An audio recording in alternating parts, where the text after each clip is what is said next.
Welcome to the Sparky Coach podcast. This platform was built by Sparkies for Sparkies. We simply exist to make business owners more profitable, or businesses more profitable and more predictable. So we want to work with people that work hard because we love working hard too, that work smart because you got to be on top of the business, people that are kind because no one likes a dickhead.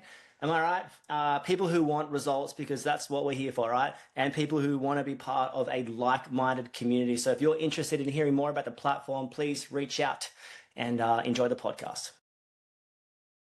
Sparky Coach pod time. Welcome along. It's Cam here. Sunday school session is in the house. Wherever you are, whatever you're up to, thanks for joining me.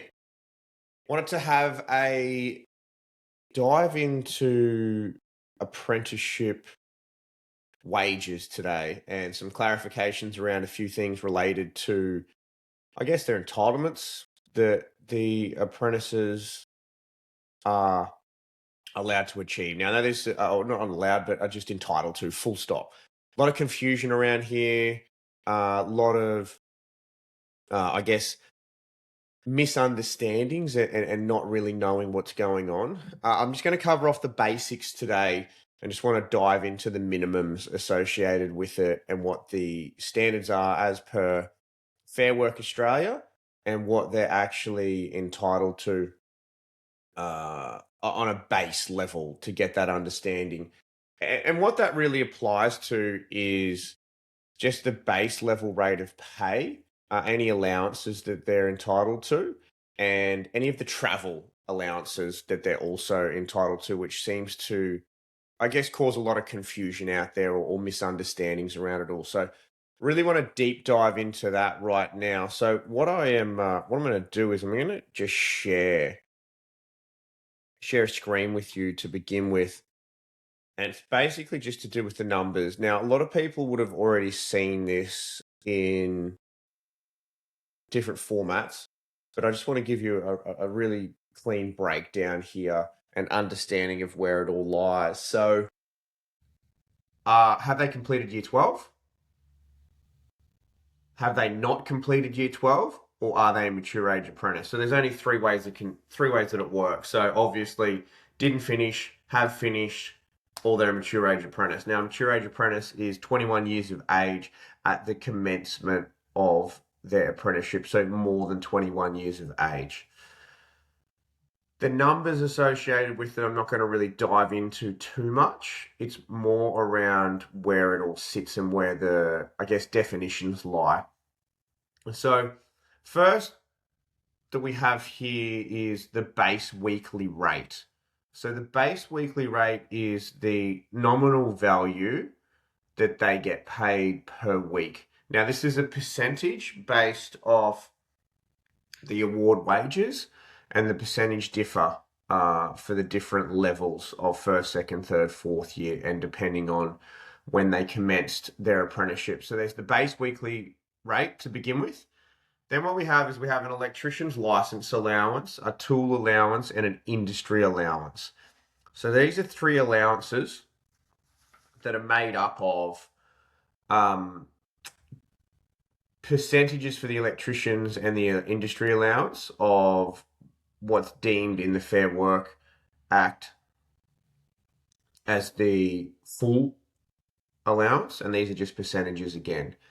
So the electricians, the tool, and the industry allowance are what form all-purpose rate. I'm just trying to, where's the exact technical term associated with it all? Yeah, so it's all-purpose allowances. So they're deemed as all-purpose allowances. So these are added to the minimum rate before any penalties and overtime are calculated. So what that means is that the electricians, the tool, and the industry allowance are added together. And what it does is it forms a all-purpose weekly rate.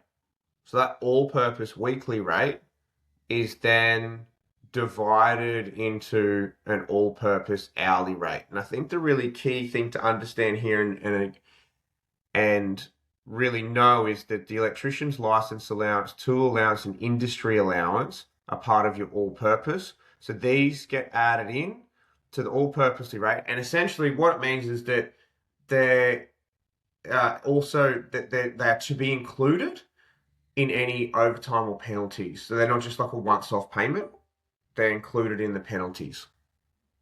So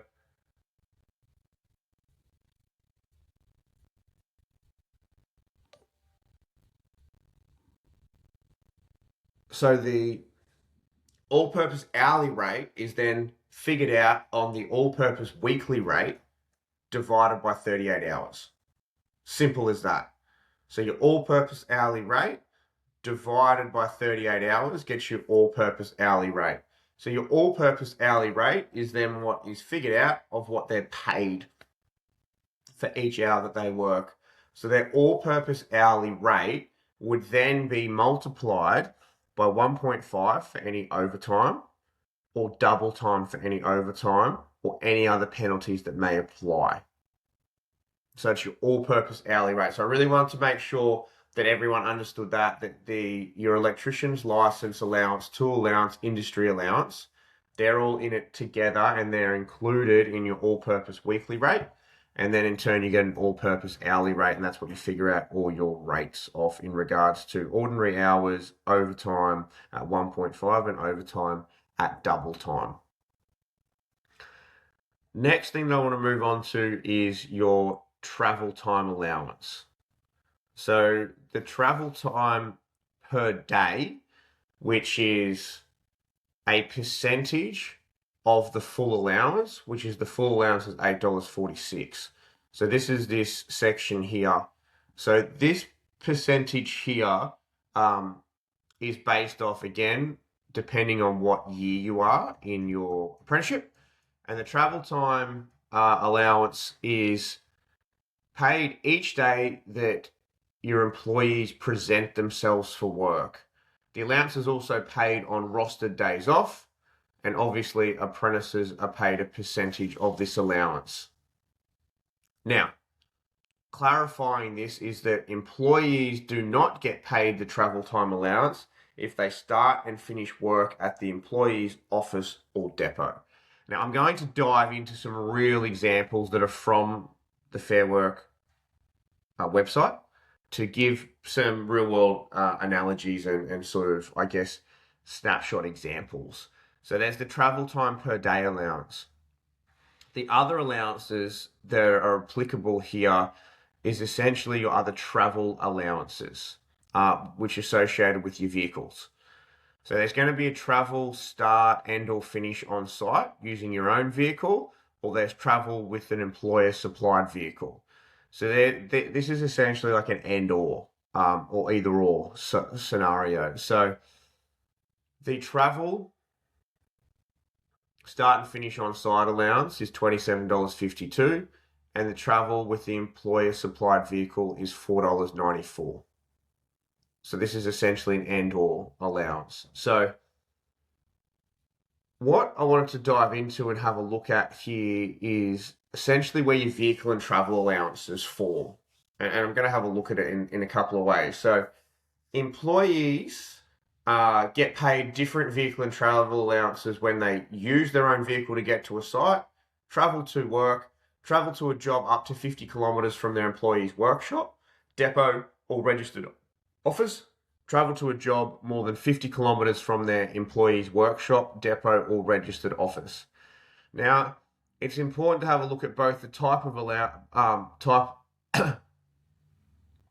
both the type of allowance and when it should be applied, as this may change based on where they start and finish work, if they're offered transport by an employer, and if they make their own way to work. Now, what I really want to emphasize here is that when you're looking at this, this is the bare minimum requirements.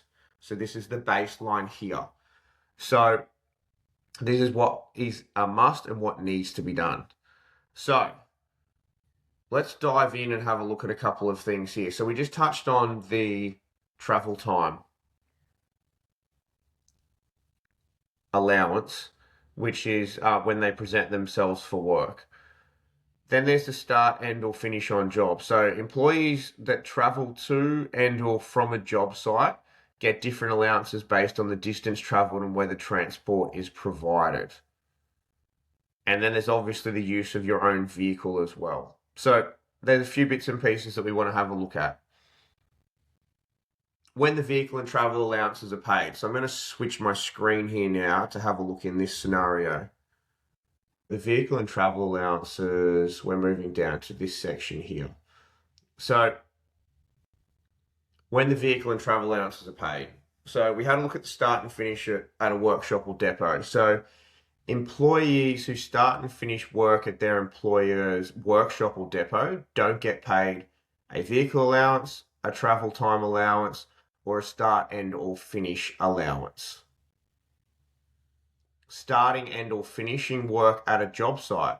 So employees who agree with their employer to use their own vehicle are paid a vehicle allowance of 0.098 per kilometre for the distance they travel between their employer's depot and job sites.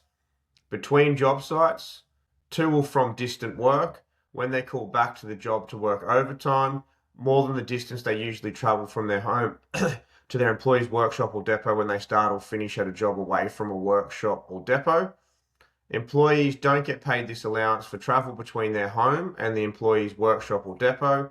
Travel to a job site that's closer to home than employee's workshop or depot. So start and or finish on job allowances. So employees are paid the start and or on job allowances depending on how far away the job site is from the employee's workshop or depot. So this is where the 50 kilometres come into it. So less than 50 kilometres from a workshop or office or depot. When employees start and or finish work on a job site, they are paid $27.52 per day when the employer doesn't offer free transport, or $4.94 per day if the employer offers free transport. There are no vehicle allowances. So I want to give you an example. Neve uses her own truck 3 days per week to travel from her home to a job site. 2 days per week she takes materials from the employee's depot to the job site. Her employer supplies her with a work truck on these days, which she returns to the depot when she finishes work. She's working on a job site that's 30 kilometres from the depot. So, the private vehicle between home and the job site for 3 days per week. So, when Neve uses her truck to travel straight to the job site, she's paid her day travel time allowance, which is full allowance of $8.46, or the percentile allowance of the travel time if you're an apprentice, and the $27.52 to be starting and or finishing on the job site. There's no travel for kilometres, there's no incidental expenses because it's less than 50 kilometres a site, and her ordinary hourly rate for time spent travelling to and from the job does not apply either because it's less than 15 kilometres. So, for the other 2 days of the week, where the employer's vehicle between the depot and the job site. So, when Neve starts at the depot and uses her employer's work truck, she's paid her ordinary hourly rate for the time spent travelling between the employer's depot and the job site on the day she takes materials to site. This is because the travel times forms part of her work day. So, as she starts and finishes at the depot, Neve won't be paid the per day travel time allowance or the per day starting and or finishing on the job. So that's the $8.46 full, which is percentile for apprentices, or the $4.94 per day starting and or finishing on the job. The other thing that comes into consideration here is more than 50 kilometres from a registered office. So if an employee starts and or finishes work on the job site and their employee doesn't offer free transport, they're paid their $27.52 per day, their ordinary hourly rate for time spent travelling beyond the 15 kilometres with minimum payments of 15 minutes, and the 98 cents per kilometre for the distance travelled where there is more than the distance travelled from the home to the employee's workshop or depot.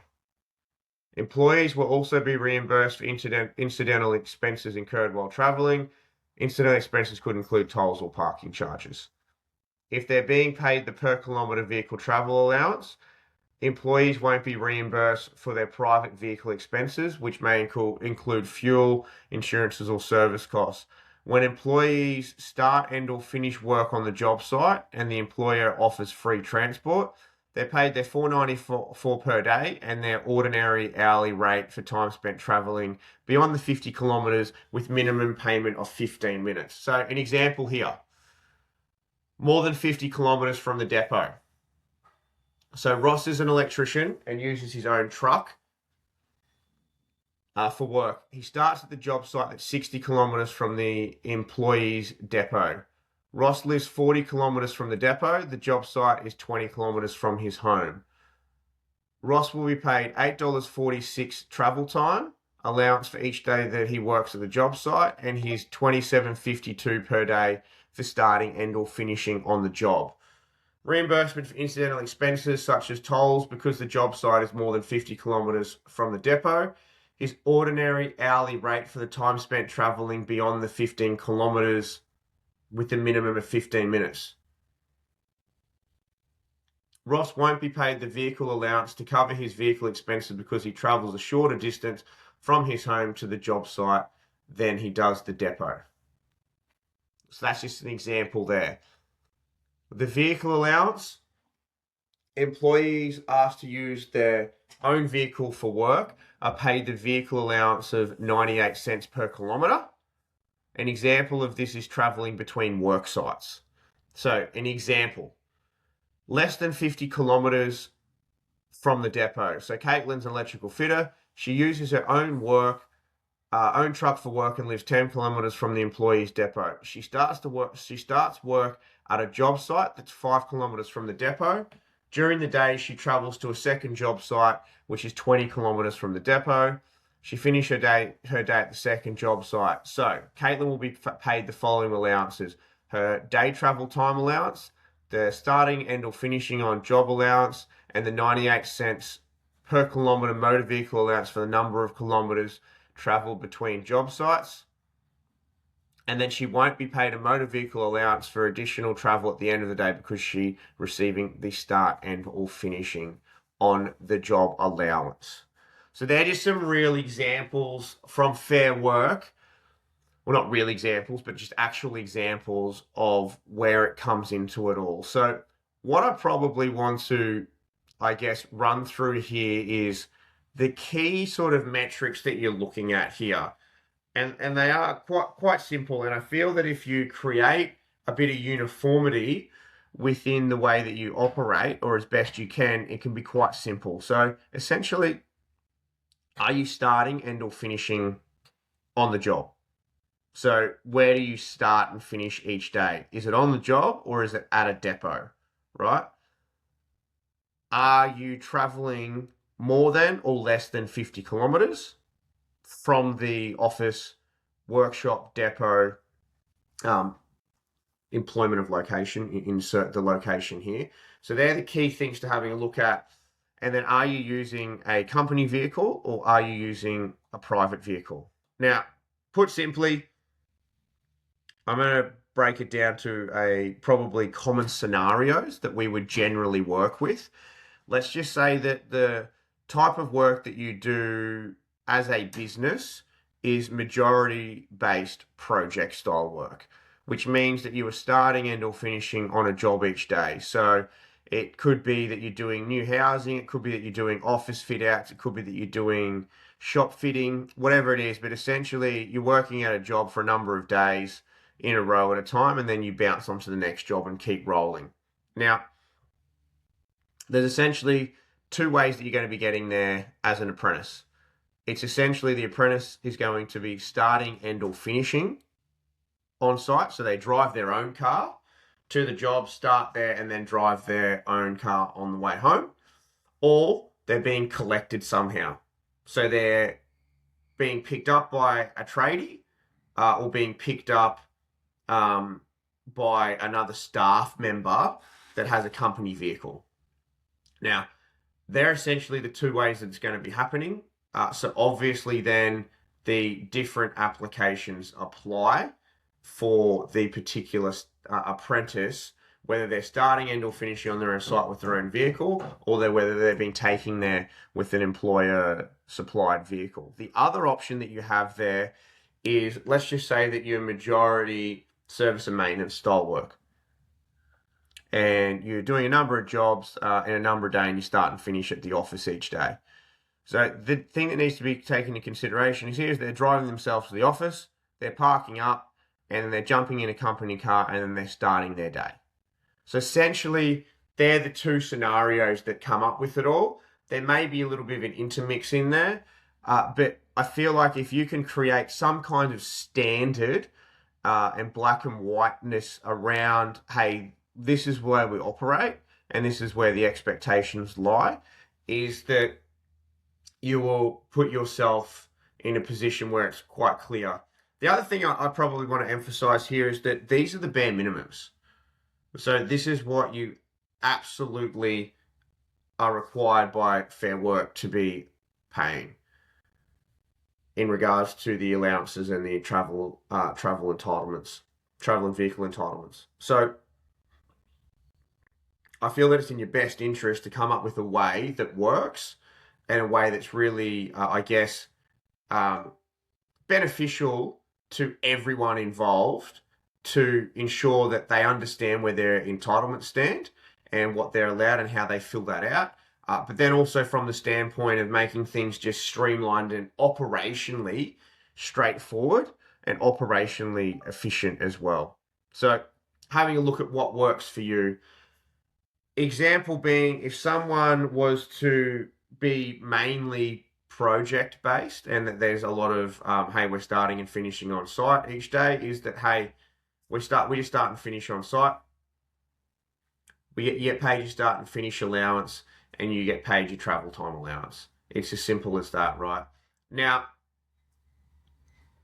if you are majority starting from a workshop because you need to get materials and you're going out, it's like, hey, you come here, but then we're paid from the moment we jump in the company vehicle out of their ordinary hours, because their ordinary hours commence at that particular time. So getting an understanding where that applies there. So a couple of key takeaways here, I guess, that I wanted to, highlight is, obviously there's the first part associated with, I'll stop sharing that there now. There's obviously the pay rates. So the key is that you have your allowances included in your all-purpose hourly rate, because your all-purpose hourly rate is inclusive of the allowances, which makes up any overtime or any penalty rates. And the second thing is basically having a look at, hey, how we work and how we operate. So where they start and finish their work, if they're offered transport by the employer, and if they make their own way to work. So are they using their own vehicle, traveling to work, and the 50 kilometers? So have a look at it in a real simplistic sense that makes it applicable to your business, and make sure that you are ensuring that the minimum standards are met. So hopefully that all makes sense. Hopefully that's pretty straightforward. It can be a little bit convoluted. Obviously, I understand that. I've tried to make that as simple as possible in the base rates, and then also in regards to the travel. If you have any questions, as always, feel free to reach out.